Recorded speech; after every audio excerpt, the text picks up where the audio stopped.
are getting quite the interesting mix of a reading here.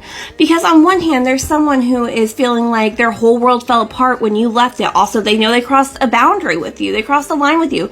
They crossed somewhere of like the no return. I don't know if you sent this person on their way, packing, whatever, but it did feel like at one point you protected this person's energy. You made them have somewhere safe to put their head after whatever chaos they were doing and involved in. But it almost was like they, with their life, hurt you in some way. Like they brought the problems outside the home into the home. Whether you shared a home together or not, I'm saying like you are this person's home and they took the problems out there and they put it on you. And it's like you were supposed to be the safe place, but they created the chaos within the safe place. Yes, talk about your woes and troubles or whatever, but they involved you in it in some kind of way. And then that like took down the protection. You had to protect yourself more than you could protect them. And now that you've kind of dismantled this, why am I getting dismantled?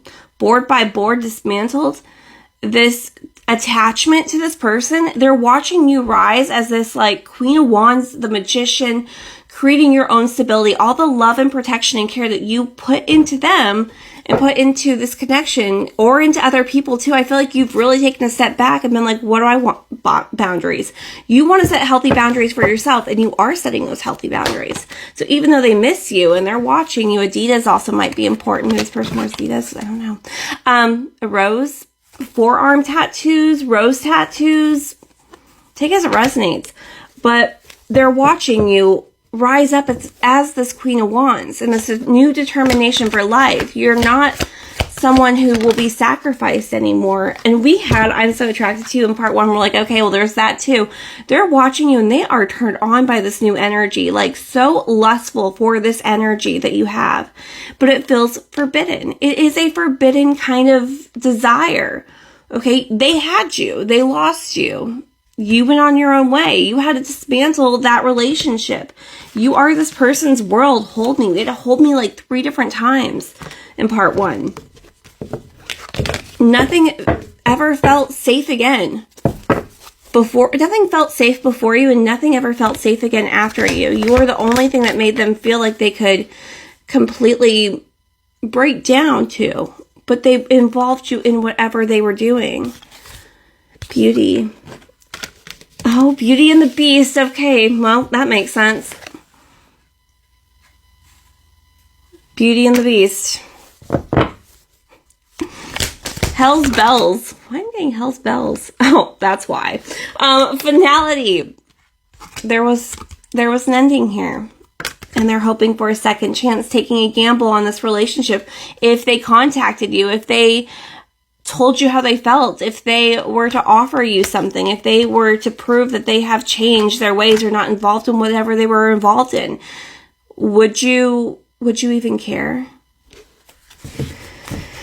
They want to make amends with you without crossing any of your boundaries. It's like you couldn't even be gaslit by this person anymore. You know, I feel like what's really interesting, this is an interesting download. Whatever they did to you to kind of hurt you in this situation, you learned from them and you took it and you made it your own. Like, however they were hurting you, you absorbed all that kind of information of whatever they did to you, and then you made it your own, but in a way that made you rise to the top. And they've been trying to get to where you are, exhaustion, something you might not know. It's been a long journey for you, especially to like detach completely from this relationship, but they've been, where you've always thought you were the chaser, they're actually the ones that have been chasing you. Because as you rise, they're just trying to keep up. Because what am I going to offer the Queen of Wands, who can do everything on their own? I put you in position to have to do everything on your own, and you did it better.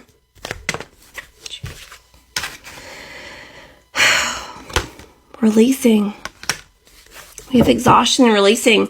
This whole chase, this back and forth chase that you two do, because you do it different ways. Where you're constantly chasing, or you have been constantly, sometime in the past, been after their like affection or their love, or them to just be a better person. Oh my gosh, trying to get them to be a better person. They're trying to, whatever you learn from them, they're trying to do what you did. to make that like their turnaround, to make them into a better person so that they can offer something to you. There's a new perspective coming out. Let's go to part 3 and figure out what that is.